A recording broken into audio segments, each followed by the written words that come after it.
برنامه دسته هنری فلک را از اشتراکی خوبترین انسامبل شبنم جان آغاز میکنیم. مرحمت شبنم جان.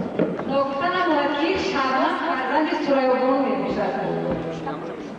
سین و سالی که حال شبنم به صحنه برآمد عیناً مادر او در همین سین و سال در نزد مردم برآمد کرده بود، ولی اولین بار سورايو خان میرفت. دخترش باشد اولین بار سرود میخواند و بعد میرفت. شبنم جان بگو تو به تبریک مادر کدام سرود آورد؟ به تبریک مادرم آورد که هستید کدام سرودش؟ خوب شده.